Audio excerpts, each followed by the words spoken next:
மிகவும் பின்தங்கிய நிலைமையில் இருக்கக்கூடிய பகுதிகளுக்கு திரு ஸ்டாலின் அள்ளி கொடுப்பாரா? பல வாக்குறுதிகளை திமுக நிறைவேற்றாமல் புதிய வாக்குறுதிகளை கொடுத்து திரும்ப ஏமாற்ற பார்க்கிறது மக்களை. அதிமுக ஆட்சியை விட திமுக ஆட்சியில் தான் சட்டம் ஒழுங்கு மோசம். சில அதிகாரிகள் திமுக ஆதரவாளர்களைப் போல செயல்படுகிறார்கள். ஓட்டுக்கு பணம் கொடுப்பதற்கு திமுக ரெடி ஆயிடுச்சு. சரியான முறையில் விஜய் திட்டமிட்டு வியூகத்தை வகுத்திருக்க வேண்டும். அதில் அவர் தவறிவிட்டார் என்பதுதான் என்னுடைய பார்வை. தாவேக அனுபவம் வாய்ந்தவர்கள் இல்லாத கட்சி.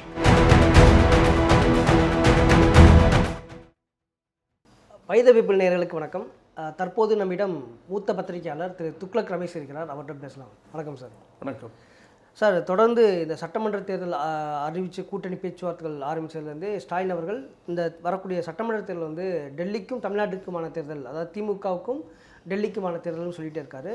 அதன் அடிப்படையில் பார்த்தீங்கன்னாக்கும் நேற்று பிரச்சாரத்தில் வந்து ஒருவேளை இந்திய கூட்டணி, அதிமுக இந்திய கூட்டணியை வந்தால் தமிழ்நாடுன்ற பேரையே மாற்றிடுவாங்க அப்படின்ற மாதிரியான ஒரு பிரச்சாரத்தை முன்னெடுத்திருக்காரு. உண்மையிலே அப்படிக்கான வாய்ப்பு, ஒருவேளை ஜெயிச்சுட்டா அப்படி வாய்ப்பு இருக்குமா சார்? அப்படி நடைமுறை சாத்தியம் இருக்கா?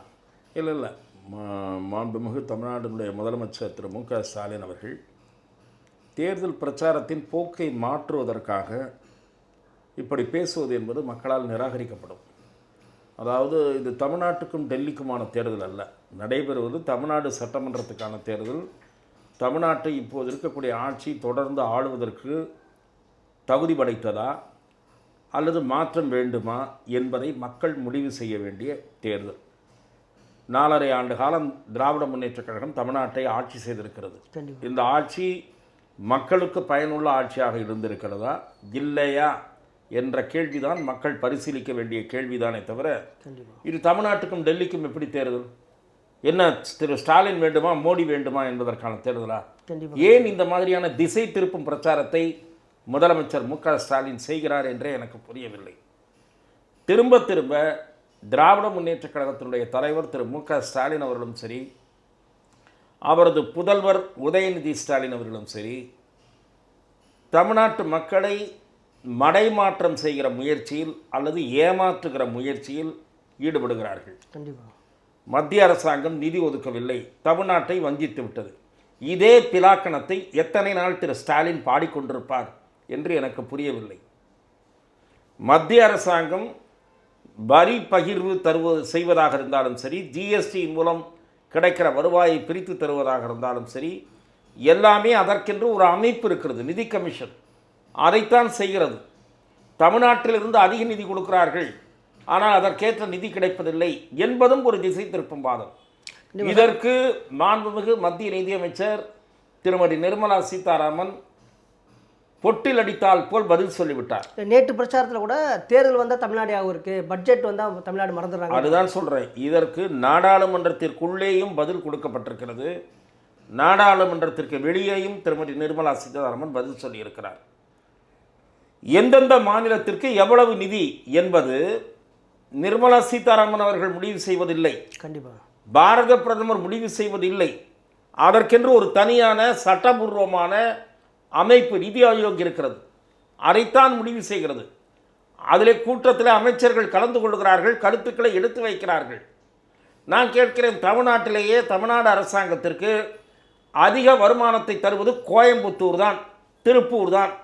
அதற்கேற்ற நிதி தமிழ்நாடு அரசாங்கத்தால் திரும்ப தரப்படுகிறது அந்த 2 பகுதிகளுக்கும். அப்படி தர வேண்டும் என்று கேட்டால் அது நியாயமான கோரிக்கையாக இருக்குமா? அப்போ ராமநாதபுரமும் பரமக்குடியும் அல்லது தருமபுரியில் இருக்கக்கூடிய பகுதிகளும் மிகவும் பின்தங்கிய நிலைமையில் இருக்கக்கூடிய பகுதிகளுக்கு திரு ஸ்டாலின் அள்ளி கொடுப்பாரா? ஆகவே இது பிதற்றலான வாதம். தமிழ்நாட்டிற்கு உரிய நிதி தரவில்லை என்பது திசை திருப்புகிற ஏமாற்றுகிற வாதம். அதே போல இந்த தேர்தல் என்பது தமிழ்நாட்டுக்கும் டெல்லிக்கும் நடக்கிற தேர்தல் என்பதும் திசை திருப்புகிற பிரச்சாரம். இந்த தேர்தல் திமுகவின் ஆட்சி தொடர வேண்டுமா கூடாதா என்பதை மக்கள் முடிவு செய்ய வேண்டிய தேர்தல். ஆகவே தொடர வேண்டும் என்று சொல்லுகிற திரு ஸ்டாலின், அதற்கு நீங்கள் சில காரணங்களை சொல்லுங்கள். நாங்கள் பஸ்ஸில் ஃப்ரீயாக போகலாம் மகளிர், அதுவும் நகர்ப்புறங்களில் மட்டும், கிராமப்புறத்தில் டிக்கெட் எடுத்து தான் போக வேண்டும். அதையும் சேர்த்து சொல்ல வேண்டும். நாங்கள் விடியல் பயணம் விட்டு விட்டோம்னா கிராமத்தில் விடியல் பயணம் விட்டீங்களா? விடலை. ஆகவே ஒரு பகுதி சலுகை தான் தந்திருக்கிறீர்கள். 1000 ரூபாய் கொடுத்தோம், சொல்லுங்க, வேணான்னு சொல்ல. அனைத்து குடும்பங்களுக்கும் தருவோம்னு சொல்லிட்டு தகுதியான குடும்பங்களுக்கு தான் தந்திருக்கீங்க, எல்லா குடும்பங்களுக்கும் தரல. ஆகவே நீங்கள் வாக்குறுதிகளை நிறைவேற்றியதெல்லாம் அரை குறையாக நிறைவேற்றி இருக்கிறீர்கள். மாணவர்களின் கல்விக் கடனை தள்ளுபடி செய்வேன் சொன்னீர்களே, செய்தீர்களா? 100 ரூபாய் சிலிண்டருக்கு மானியம் தருவேன் சொன்னீர்களே, 4.5 ஆண்டு காலத்தில் செய்தீர்களா? ஆகவே விவசாயிகளுடைய ஆதார விலை உயர்த்தி தரப்படும், செய்தீர்களா? பழைய பென்ஷன் திட்டம் இப்போது அரசாங்க ஊழியர்கள் நீண்ட காலம் போராடியதற்கு பிறகு செய்திருக்கிறீர்கள். தற்காலிகமாக பணியமர்த்தப்பட்ட கொரோனா காலத்திலே பணியமர்த்தப்பட்டவர்கள் நிரந்தரம் செய்யப்பட்டார்களா? நர்ஸுகள். ஆகவே செய்யவில்லை. பல வாக்குறுதிகளை திமுக நிறைவேற்றாமல் புதிய வாக்குறுதிகளை கொடுத்து திரும்ப ஏமாற்ற பார்க்கிறது மக்களை. இதையெல்லாம் தாண்டி அதிமுகவும் தாவேகாவும் நாம் தமிழர் கட்சியும் முக்கியமாக முன்னெடுக்க வேண்டிய பிரச்சனை என்று நான் பார்ப்பது தமிழ்நாட்டின் சட்டம் ஒழுங்கு நிலைமை மிக மிக மோசமாக இருக்கிறது. கொலை கொள்ளை நடைபெறாத நாளே இல்லை. பாலியல் அத்துமீறல் சம்பவங்கள் அன்றாட செய்திகளாகிவிட்டன. இப்படிப்பட்ட மோசமான சட்டம் ஒழுங்கு இருக்கக்கூடிய ஒரு ஆட்சி தொடர வேண்டுமா கூடாதா? ஸ்டாலின் அவர்கள் நேற்று பிரச்சாரத்தில் வந்துட்டு அதிமுக ஆட்சியில் தான் அதிக பாலியல் குற்றம் நடந்துச்சு, அதுக்கு பொள்ளாச்சி சாட்சின்னு சொல்லி பிரச்சாரம் பண்ணியிருக்காரு. ஒரு விஷயத்தையே தான் திரும்ப திரும்ப சொல்லிக் கொண்டிருக்கிறார். இங்கே அப்படி அல்ல. அங்கே நீங்கள் பொள்ளாச்சியை மட்டும்தான் சொல்லுகிறீர்கள். இப்போது என்ன நடந்து கொண்டிருக்கிறது? பள்ளிக்கு போகிற மாணவிகள் தூக்கிச் செல்லப்படுகிறார்கள். தனியாக போக பயமாக இருக்கிறது பெற்றோர்களுக்கு அனுப்புவதற்கு என்கிற நிலைமைக்கு மோசமாக போனது. அதிமுக ஆட்சியை விட திமுக ஆட்சியில்தான் சட்டம் ஒழுங்கு மோசம் என்பதை நம்மால் அறுதியிட்டு உறுதியாக சொல்ல முடியும். சார், இப்போ அதான் நான் ஏற்கனவே சொன்ன மாதிரி, ஒருவேளை அதிமுக பாஜக அந்த கூட்டணி வந்து ஆட்சிக்கு வந்தால் தமிழ்நாடுன்ற பெயரவே மாற்ற முடியும். அதெல்லாம் கற்பனை. இவரை எப்படி பெயரை மாற்றுவார்கள்? தமிழ்நாடு என்ற பெயர் அறிஞர் அண்ணா அவர்களால் போராடி, அதாவது வாதாடி கேட்டு பெறப்பட்ட பெயர். ஆனால் அண்ணாவுக்கு முன்னாலேயே பாரதியார் தமிழ்நாடு என்ற வார்த்தையை பல முறை பயன்படுத்தி இருக்கிறார் அவருடைய பாடல் வரிகளில். கண்டிப்பாக. ஆகவே தமிழ்நாடு என்ற பெயர் மாற்றப்படும் என்பது திசை திருப்புகிற பிரச்சாரம். இவர்கள் வேண்டுமானால் மீண்டும் ஒரு முறை ஆட்சிக்கு வந்தால் பெயரை மாற்றி வேறு ஏதாவது பெயரை, திராவிட பெயரை, இவர்கள் தான் பெரியார் பூமி என்கிறார்களே, இது பெரியார் பூமிங்கிறது ஒன்றும் கிடையாது. இது ஆழ்வார்கள் நாயன்மார்களும் தமிழை வளர்த்த, சமயத்தை வளர்த்த பூமி, பெரியார் கிடையாது. நம்முடைய நண்பர் சீமான் கூறியதை போல ஈவேரா மண் அல்ல, ஈவேராவே ஒரு மண் என்று சீமான் துணிச்சலாக பேசினார். ஆகவே இவர்கள் வேண்டுமானால் பெயர் மாற்றம் செய்வார்களே தவிர பாரதிய ஜனதா அப்படிப்பட்ட வேலைகளில் ஈடுபடும் என்று சொல்வது திசை திருப்புகிற பிரச்சாரம். சார், இப்போ இந்த அதிமுக பாஜக கூட்டணிக்கு அமைஞ்ச பின்னாடி கிட்டத்தட்ட தொகுதி போயிட்டு முடிவு ரொம்ப நாள் ஆச்சு. ஆனால் இங்கே அதிமுக கூட்டணியில் பாஜகவும் சரி, திமுக கூட்டணியில் காங்கிரஸும் தங்களுடைய வேட்பாளர் பட்டியலை அறிவிக்கிற ரொம்ப பிரச்சனை ஆகிட்டே இருக்குது. இப்போ வரைக்கும் அது ஒரு இழுபறி நீடிக்கிட்டு இருக்குது. சாதாரணமாக மற்ற மாநிலங்களில் பாரதிய ஜனதா கட்சி மிக விரைவாக வேட்பாளர் பட்டியலை பிற கட்சிகளுக்கு முந்திக் கொண்டு அறிவித்து விடுகிறது. தமிழ்நாட்டில் மட்டும் ஏன் இந்த நிலைமை என்று புரியவில்லை. பாரதிய ஜனதா எதிர்பார்த்த அளவு தொகுதிகள் கிடைக்கவில்லை, எண்ணிக்கை அந்த கிடைக்கவில்லை. 30 தொகுதிகள் குறைந்தபட்சம் பெற வேண்டும் என்று எதிர்பார்த்தார்கள். 30 தொகுதிகள் கிடைக்கவில்லை என்கிற வருத்தம் பாஜகவுக்குள் இருக்கிறது. அதே போல் எதிர்பார்த்த தொகுதிகள் பல தொகுதிகள் கிடைக்கவில்லை என்கிற வருத்தம் இருக்கிறது. ஆனால் வேட்பாளர்களை இறுதி செய்வதில் ஏன் தாமதம் என்பது எனக்கு புரியவில்லை. வழக்கமாக வேறு பல மாநிலங்களில் எடுத்துக்கொண்டால் பாரதிய ஜனதா கட்சி முன்கூட்டிய வேட்பாளரை அறிவித்துவிடும். இப்போது தேர்தல் இருக்கக்கூடிய மேற்கு வங்கத்திலே கூட பாரதிய ஜனதா தான் முதல் கட்ட வேட்பாளர் பட்டியலை முதலில் வெளியிட்டது. மகாராஷ்டிராவிலும் பாரதிய ஜனதா தான் முதலில் வெளியிட்டது. ஆகவே தமிழ்நாட்டில் தாமதம் ஆவது என்பது தவிர்க்கப்பட்டிருக்க வேண்டும். அது அதிமுக கூட்டணி கட்சி தலைவருடைய பிரச்சாரத்தையும் சில இடங்களிலே வேட்பாளர் பெயரை சொல்லாமல் ஆதரவு திரட்டுகிற நிலை ஏற்பட்டிருக்கிறது. காங்கிரஸ் கட்சியை பொறுத்தவரை வியப்பே இல்லை. காங்கிரஸ் கட்சியில் எப்போதுமே வேட்பு மனு தாக்கல் என்றைக்கு கடைசி டேட்டோ அதற்கு முதல் நாள் மாலை தான் அறிவிப்பார்கள். அந்த அளவு காங்கிரஸ் கட்சியில் வேட்பாளர் தாமதம் என்பது தெரிந்த செய்தி, ஊரறிந்த செய்தி. அங்கே கோஷ்டிக்கு சீட்டு கேட்பார்கள். ஒவ்வொரு கோஷ்டிக்கும் இத்தனை சீட்டு வேணும் என்று கேட்பார்கள். அதனால் தாமதம் ஏற்படும். இந்த முறை அதை தாண்டி லஞ்ச புகாரும் வந்திருக்கிறது, சீட்டு விற்கப்பட்டிருக்கிறது என்ற புகாரும் வந்திருக்கிறது. ஆகவே ராகுல் காந்தி அந்த பட்டியலை நிறுத்தி வைத்து விட்டார், புதிய பட்டியலை கேட்டார் என்று காங்கிரஸ் கட்சியினுடைய தாமதத்திற்கு காரணம் கூறப்படுகிறது. ஆகவே இரண்டு தேசிய கட்சிகளுடைய தாமதம். பாஜக கூட திரு அண்ணாமலை அவர்களுக்கு அவர் கேட்ட தொகுதி கிடைக்கலன்ற மாதிரியான ஒரு குற்றச்சாட்டு போயிருக்கு.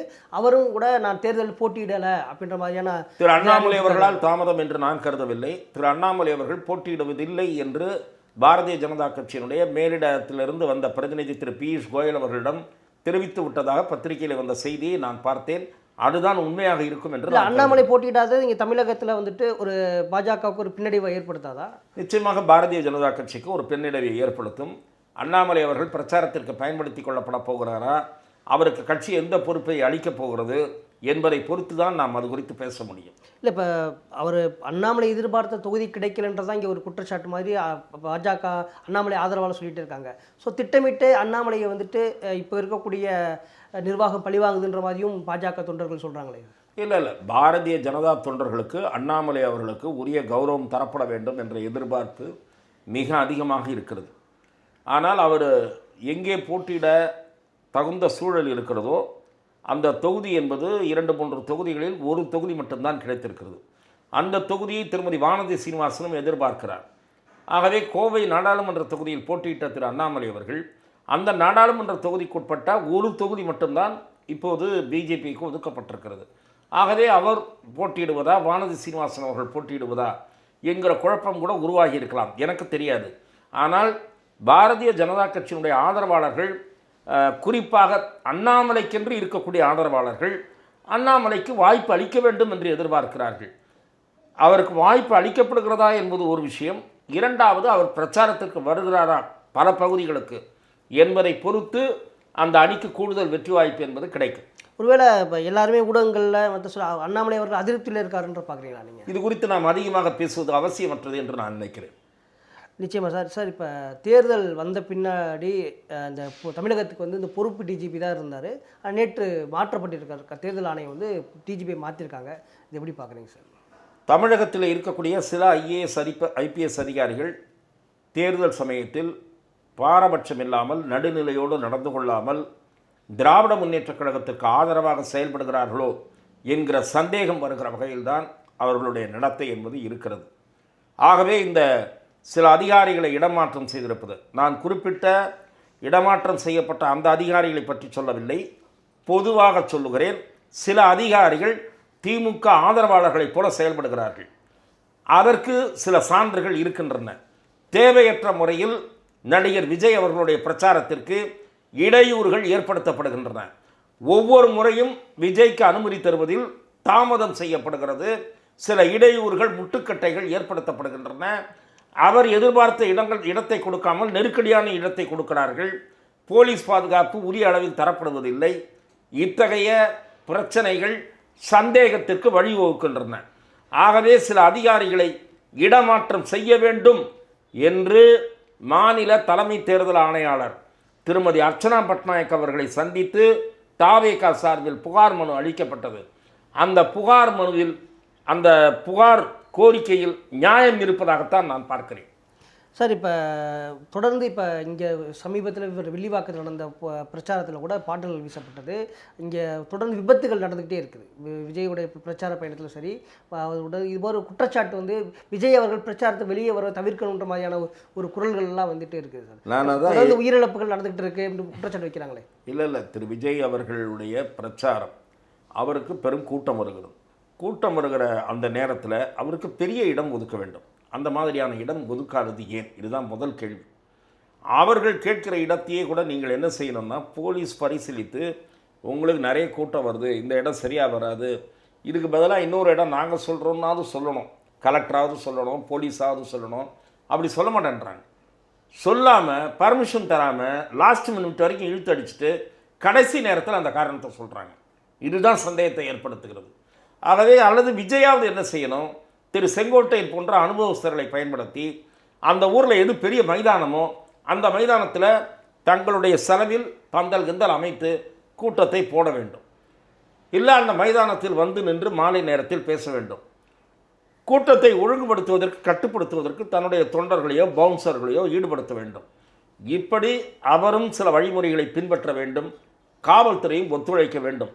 அப்போதுதான் விஜய்க்கு நெருக்கடி ஏற்படுகிறது என்கிற குற்றச்சாட்டு எழாமல் இருக்கும். சார் நீங்கள் சொல்கிற மாதிரி இப்போ தாவேக்கா தரப்புலையுமே கூட ஒரு சரியான திட்டமிடல் இல்லைன்னு சொல்கிறீங்களா? ஏன்னா ஏற்கனவே இப்போ இந்த தேர்தல் சம்பந்தமாக பாதுகாப்பு குறைபாடுகள் குறித்து புகார் எழுதும் போது கூட முன்னாள் இப்போ இருக்கக்கூடிய ஆளுநருக்கு கடிதம் எழுதுனா ஒரு குற்றச்சாட்டு வந்திருக்கு. ஸோ இவங்க இந்த அரசியலுக்குள்ளேயே அந்த ஒரு முழுமையான ஒரு புரிதல் இல்லாமல் இருக்காங்கன்னு நினைக்கிறேன் தாவேக்கா. இல்லை, தாவேக்கா அனுபவம் வாய்ந்தவர்கள் இல்லாத கட்சி. அனுபவம் வாய்ந்தவர்கள் என்று பார்த்தால் அதனுடைய மாநில நிர்வாகிகளில் 2-3 பேர் தான். விசிகாவில் இருந்த திரு ஆதவ் அர்ஜுனா, அதிமுகவிலையும் அதற்கு முன்பு பாஜகவிலையும் இருந்த திரு நிர்மல்குமார், அதே போல் எம்ஜிஆர் அவர்கள் காலத்திலிருந்து அரசியலில் நீண்ட காலம் முக்கிய பொறுப்புகளில் இருந்திருக்கக்கூடிய திரு செங்கோட்டையன், மீதி எல்லாம் புதியவர்கள், பல பேர் புதியவர்கள். ஆகவே அனுபவஸ்தர்களை கருத்தில் கொண்டு அவர்களோடு ஆலோசித்து தனது பிரச்சார பயணத்தை முன்கூட்டியே சரியான முறையில் விஜய் திட்டமிட்டு வியூகத்தை வகுத்திருக்க வேண்டும். அதில் அவர் தவறிவிட்டார் என்பதுதான் என்னுடைய பார்வை. அவருக்கும் அனுபவம் கிடையாது. இரண்டாவது, அவர் எப்போதாவது தான் அரசியலுக்கு வெளியிலே வருகிறார். மற்ற நேரங்களில் அவரையே யாரும் தொடர்பு கொள்ள முடியவில்லை. இது விஜயிடம் இருக்கக்கூடிய குறைபாடு என்று நான் பார்க்கிறேன். சார் இப்போ தேர்தல் ஆணையம் வந்து பொதுவாகவே வாக்குக்கு பணம் வாங்கக்கூடாது அப்படின்ற மாதிரியான பிரச்சாரங்களை முன்வைக்குது. வாக்குக்கு பணம் வாங்குவது குற்றம்ன்றது கூட சொல்லப்படுது. ஆனால் விஜய் அவர்கள் பிரச்சாரத்தில் நீங்கள் வாக்குக்கு பணம் வாங்கிக்கங்க, ஆனால் விசிலுக்கு ஓட்டு போடுங்கன்ற பிரச்சாரம்ன்றது பொதுமக்கள் அது மாதிரி ஒரு குற்றச்சாட்டு. அந்த மாதிரி வந்து விஜய் மட்டும் தான் சொல்லுகிறார் என்று நான் பார்க்கவில்லை.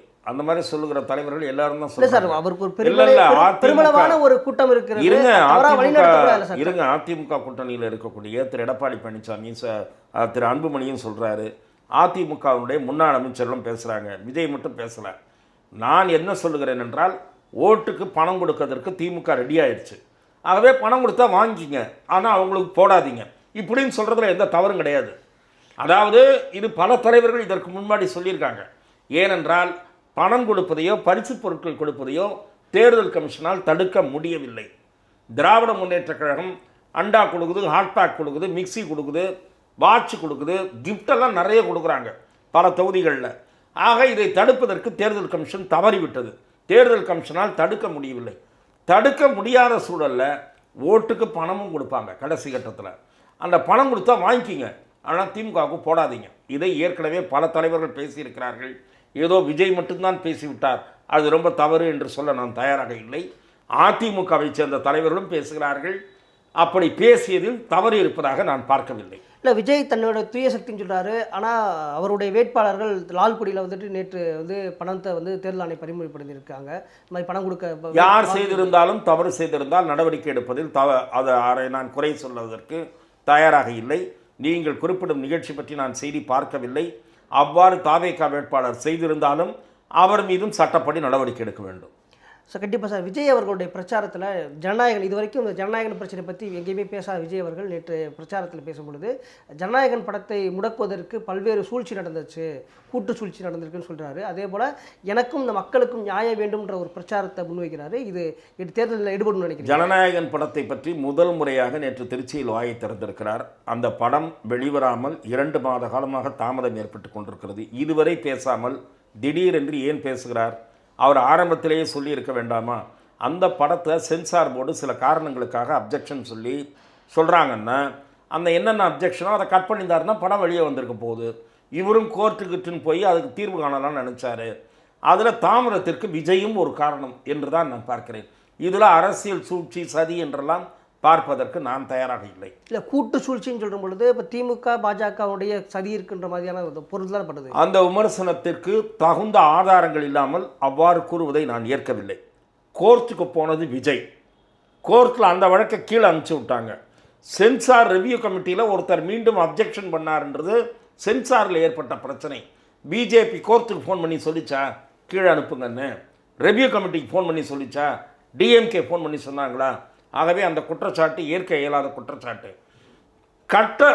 எத்தனை கட்டு சொல்கிறாங்களோ அத்தனை கட்டு இவர் ஒத்துக்கிட்டு இருந்தாருன்னா படம் எப்பயோ வெளியே வந்திருக்கும். ஆக வெளியே வராததற்கு பட தயாரிப்பு குழுவும் ஒரு காரணம் என்று தான் நான் பார்க்கிறேன். நிச்சயமாக சார், இப்போ விஜய் அவர்கள் 2 தொகுதியில் போட்டிடுறாங்க, பெரம்பூர் கிழக்கு, திருச்சி கிழக்கில். இந்த தோல்வி பயத்தினால தான் வந்துட்டு விஜய் அவர்கள் 2 தொகுதியில் போட்டிடுறாருன்ற கடந்த காலங்களில் தேசிய மாநில தலைவர்கள் சிலர் 2 தொகுதிகளில் போட்டியிட்டிருக்கிறார்கள். அந்த அவ்வாறு போட்டியிட்டிருந்தது தோல்வியின் பயம்னா இதையும் தோல்வி பயம்னு சொல்லலாம். ஆனால் இதை தாண்டி என்னுடைய கருத்து, 2 தொகுதிகள் போட்டியிடுவது என்பது தேர்தல் கமிஷனுக்கு ஏற்படுகிற வீண் செலவு. ஏனென்றால் இப்போ ஒரு தொகுதியில் அவர் ராஜினாமா செய்ய வேண்டியிருக்கும், 2லையும் வெற்றி பெற்றார்னா. அங்கே தேர்தல் நடக்கும்போது அந்த கட்சியிடம்தான் வசூல் செய்வோம் என்று தேர்தல் கமிஷன் சட்டத்தை மாற்ற வேண்டும். இல்லாவிட்டால் இது போன்ற பிரச்சனைகளை தடுக்க முடியாது. திருமாவளவன் எம்பியாக இருக்கிறார், தேர்தலில் போட்டியிடுகிறார். CV சண்முகம் ராஜ்யசபா உறுப்பினராக இருக்கிறார், அவரும் தேர்தலில் போட்டியிடுகிறார். அங்கெல்லாம் மீண்டும் இடைத்தேர்தல் நடத்த வேண்டி வந்தால் அந்த செலவை அந்த கட்சி ஏற்குமா என்று நான் கேட்கிறேன். ஆகவே தேர்தல் கமிஷன் சட்டத்தை மாற்றினால்தான் இது போன்ற பிரச்சனைகளுக்கு தீர்வு கிடைக்கும் என்பது என்னுடைய பார்வை. கண்டிப்பாக சார். இப்போ நீங்கள் திருமாவளவன் சொல்லும்போது திருமாவளவன் அவர்கள் என்ன குறிப்பிட்டார்னா 2024 பிறகு தமிழக அரசியலில் ஒரு மாற்றம் ஏற்படும் என்று சொல்கிறாரு. அதனால தான் மாநில அரசியலுக்கு வரக்கூடிய சூழல் இருக்குது. என்ன மாதிரியான மாற்றமாக இருக்கும்னு நினைக்கிறீங்க சார்? அவர் சொல்லுகிற மாற்றம் என்ன என்று எனக்கு புரியல. அவர் சொன்னதுக்கு சில பேர் சில காரணங்களை கற்பிக்கிறார்கள். தமிழக அரசியல் சூழல் மாறும்னா இங்கே எந்த கட்சிக்கும் மெஜாரிட்டி கிடைக்காது என்று திருமாவளவன் கூறுகிறாரா? குறிப்பாக அவர் இடம்பெற்றிருக்கிற திமுக கூட்டணிக்கு மெஜாரிட்டி கிடைக்காது, ஆகவே கூட்டணி அமைச்சரவை அமைந்தால் அதற்கு தனக்கும் வாய்ப்பு கிடைக்கும் என்று திருமாவளவன் கருதி சட்டசபை தேர்தலில் போட்டியிடுகிறாரா? அது ஒரு காரணமாக இருக்கலாம். இன்னொரு காரணம், விடுதலை சிறுத்தைகள் கட்சி வாக்கு வங்கியிலேயும் திரு விஜய் ஒரு சேதாரத்தை ஏற்படுத்துவார் என்று பார்க்கப்படுகிறது. அப்படியானால் தன்னுடைய கட்சி தலித் வாக்கு வங்கி, அதை தக்க வைத்துக் கொள்வதற்கு மாநில அரசியலில் தன்னுடைய இருப்பு அவசியம் என்று விஜய் கட்சியை பார்த்து கொஞ்சம் கலங்கி போய் திருமாவளவன் சட்டசபை தேர்தலில் போட்டியிடும் முடிவை எடுத்தாரா? இது 2 காரணங்களில் ஒரு காரணம் இருக்கும் என்றுதான் நான் நினைக்கிறேன். சார், இதுக்கு முந்தைய கருத்து கணிப்புகள் 2 பேருக்குமே ஒரு திமுக அதிமுகவுக்கு ஒரு பெரும்பான்மை கிடைக்காது, ஒரு வாக்கு சதவீதம் ஒரு இதில் தான் வந்துச்சு. ஆனால் சமீபத்த கருத்து கணிப்புகள் திமுக கூட்டணி வெல்லுவதற்கான அதிகமான ஒரு வாக்கு சதவீதம் வந்த மாதிரி ஒரு கருத்து கணிப்புகளாக வந்திருக்கு. இங்கே விஜய் அவர்கள் திமுக தாவேகா கூட்டணின்ற சூழலில் இந்த கருத்து கணிப்புகள் எப்படி சார் பார்க்குறீங்க? இல்லை, விஜய் ஒரு நெரேட்டிவ் செட் பண்ணுறாரு, திமுகவுக்கும் தாவேகாவுக்கும் தான் போட்டின்னு. ஆனால் திமுகவுக்கு அடுத்த பெரிய கட்சி அதிமுக தான். திமுக கூட்டணிக்கு அடுத்த கூட்டணி, வலிமையான கூட்டணி அதிமுக கூட்டணி தான். கண்டிப்பாக களத்தில் போட்டி என்பது திமுக அதிமுக போட்டி. விஜய் ஒரு 3வது சக்தியாக இருக்கிறார். அவர் யாருடைய வாக்குகளை அதிகமாக பிரிக்கப் போகிறார், அதுதான் தேர்தல் முடிவுகளை தீர்மானிக்கும். திமுக கூட்டணியின் வாக்குகளில் அதிகமாக அவர் எடுப்பாரா, அதிமுக கூட்டணி வாக்குகளை அதிகமாக எடுப்பாரா, இதை பொறுத்து தான் தேர்தல் முடிவு. விஜய் அலட்சியப்படுத்த முடியாத அளவுக்கு ஓட்டு வாங்குவார், கணிசமாக வாங்குவார்.